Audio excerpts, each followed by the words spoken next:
adorable, but the sad truth is that it's living its worst nightmare. The worm seizes the motor neurons in the mollusk's eye stalks and induces the green, orange, and red pulsating pattern.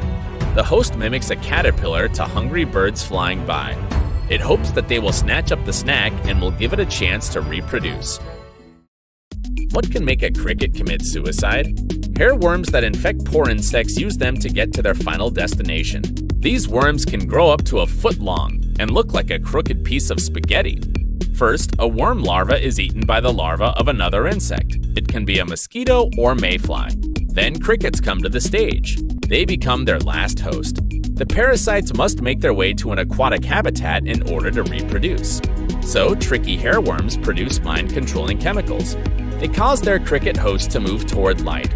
Water bodies reflect moonlight or sunlight, and it often sends crickets toward lakes and streams. The crickets jump into the water and drown, and the hairworms are ready to find their next victim. And here is a wasp that turns a spider into the walking dead. Females of the Costa Rican ichneumanoid wasp lay their eggs on the abdomens of orb spiders called Plesiometa argyria. After living inside its host for a few weeks, the wasp larva injects a chemical into the spider. These chemicals make the creature build a really strange, unusual web that she has never made before. First of all, the parasite-ridden spiders took apart their old webs or even abandoned them. And then they start building new ones that look like webs that orb spiders build to shelter when they are about to molt or shed its exoskeleton. The new webs are 3 to 40 times stronger and more reflective than the usual ones. And they're not for the spider, but for supporting a cocoon. The wasp larva will build this construction when it devours and eats the unlucky host. This nice crab is also a zombie. A creature named Saculina barnacle enters a host crab by finding a chink in its claw joints. The invader eventually castrates him and takes over his body. The larval female barnacles take up residence on the crab abdomen, where the crab would carry its own eggs. The barnacle infects male and female crabs, and if it infects a male, the male hormones will be manipulated so that the male's morphology and behavior are altered to be more like female morphology and behavior. It grows a larger abdomen to carry the barnacle's young, its gonads shrink, and it stops developing its fighting claws. All these strange manipulations are needed to make the crab take care of the parasite's eggs. Grasshoppers also run the risk to become a victim of the invader. A very crafty virus infects poor creatures and alters their sexual behavior. The virus has only one aim. It wants to find a host where it can clone millions of its kind. So it changes the brain structure of an insect in the way to make it find more and more partners for mating. The poor creatures can't resist their wish and mate all the time until the virus puts the end to the grasshopper's life. Here is one more case of a fish zombie. Tongue-eating louse is a tiny creature that, as you can guess, eats the tongues of fish. Besides, it pretends to be this tongue and makes the fish not notice it at all. Usually, the female enters fish through the gills. Then the parasite destroys the fish's tongue, causing the tongue to atrophy from lack of blood. After that, it attaches itself to the stub of what was once the tongue and becomes the fish's new tongue. The fish uses it with no problem. This is the only known case of a parasite replacing the function of a host organ. Zombies are horrible, of course, but they're not so rare in the animal world like the creatures from the video 10 Awesome Albino Animals. Visit and subscribe Animal Like People channel and you will always have a lot of captivating content. See you there!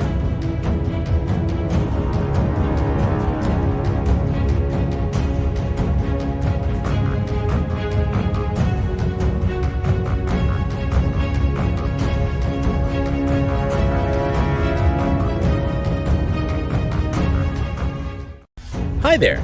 Do you like watching the Walking Dead series? I really fancy them, but I always thought if zombies could be real, and could they be real in the animal world? It turns out that they are. In this video, I'll show you 10 animals that are manipulated by other creatures. And be ready to be surprised to see who these zombie makers are.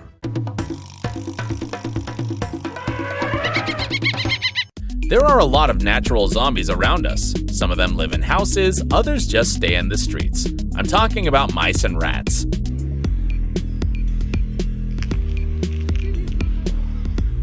The case is that chronic infection with the parasite Toxoplasma can make these things lose their innate strong fear of cat's scent, and it effectively turns them into zombies in this way. And this is the great thing for both cats and the parasite, as the cat gets a meal without any problem. and the parasite gets into the cat's intestinal tract. It is the only place it can reproduce and go on infecting others. The toxoplasma gets into the rodent's brain, causing brain structural changes. And these changes are so strong that even months after infection, when the parasites are no longer present in their bodies, this strange effect remains. As scientists think, these brain changes are for good. But not only mammals can become zombies, insects also can. Ants, for example. It is the special parasitic fungus which takes over the ant's body to control its mind. There are 4 species of fungi found in Brazilian rainforests that infect ants. They get into their brains and make them travel to a spot that they need. Sometimes an ant going somewhere outdoors steps on a fungal spore. It sticks to the ant's body and slips a fungal cell inside. The parasite feeds on the ant from within and multiplies into new cells. One day it makes up nearly half of the ant's body mass. At this time, the fungal cells send chemical signals to the ant's brain, causing the host to do something strange. Unexpectedly, the infected ant just leaves its nest for a more humid microclimate that's favorable to the fungus's growth. Then the fungus makes the ant climb a special plant. There the creature stays until its head bursts a giant stalk, which showers spores onto the ant trails below. The fluke Euhafloricus californiensis starts its living in an ocean creature named a horn snail. There it produces larvae that is in search of the next host, a killifish. When it finds a fish, the parasite latches onto its gills and makes its way to the brain. But that's not the end. The fluke wants to get inside the gut of a water bird to reproduce. So inside the killifish's brain, the fluke releases chemicals that cause them to shimmy, jerk, and jump to make the bird notice their future prey.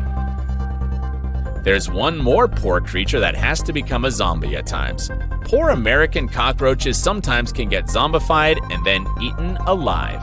When the unlucky fellow meets the emerald jewel wasp, this gorgeous insect delivers a paralyzing sting to the roach's body. The sting injects a mind-altering cocktail into the roach's brain, and the roach turns into a zombie. It can move, but it is entirely robbed of the power to initiate its own movement. As you can guess, the wasp uses its slave to reproduce. After stinging the cockroach, she lays an egg on its abdomen, and when it is hatched, the hungry larva feeds on the cockroach. The parasite eats the internal organs of the cockroach in a precise order. It allows the victim to stay alive for the next 4 days until the larva eventually forms a cocoon inside it. As for this parasite, it is known as Leucochloridium. It's a kind of flatworm, which is also called green-banded broodsac, and it doesn't kill the host directly. Instead, it changes the host's behavior to make it do what it needs to survive.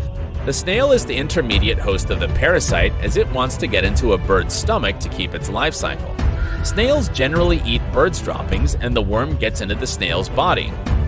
When seeing the snail's new brightly colored tentacles, you may think they look